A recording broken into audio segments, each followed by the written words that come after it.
এবার ঈদে সবাই প্ল্যান করলাম একসাথে বনভোজনে যাব। সবাই একসাথে চা খেয়ে অপেক্ষা করছি কখন আমাদের ট্রলার আসবে।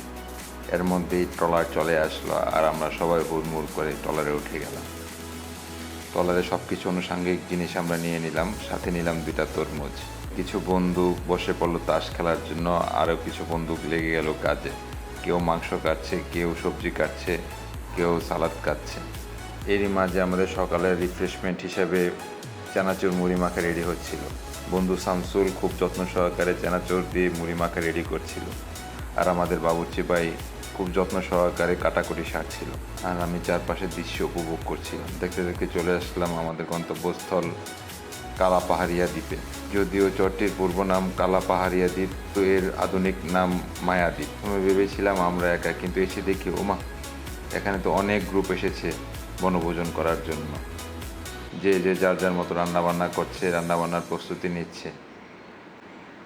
পুরো চর দ্বীপের লোকারণ্য, এখানে সব কিছু পাওয়া যাচ্ছে, চাল, মুড়ি, ফুচকা, চটপটি সব। আমি পুরো দ্বীপটি একবার ছু মেরে করে দেখে আসলাম। খুবই সুন্দর, খুব স্নিগ্ধ শীতল হাওয়া। আমাদের বন্ধু শ্যামল এখনও মুড়ি মাখা খাচ্ছে। বন্ধু মেহেদি আসলো সেই মুড়িতে বাঘ বসাতে, আর আমি বাধা দিতে আমাকে মারতে আসলো।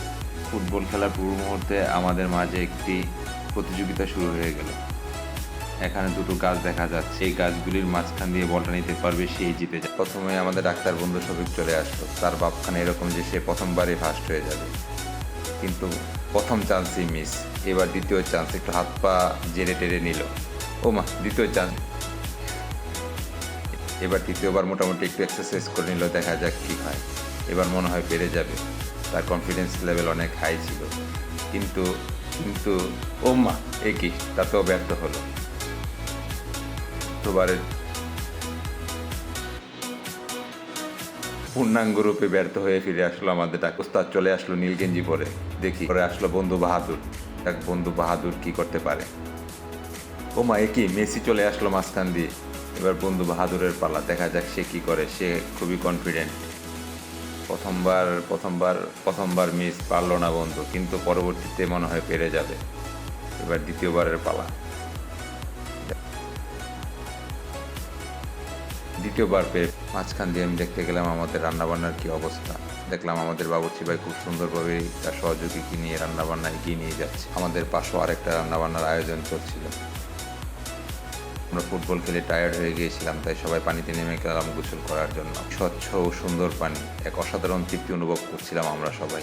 গোসল সেরেই মোটামুটি রান্নাবান্না শেষ পর্যায়ে চলে এসেছিল, আর আমরা সবাই খাবারের প্রস্তুতি নিচ্ছি। একটু পরেই আমাদের খাবার দাবার শুরু হয়ে গেল।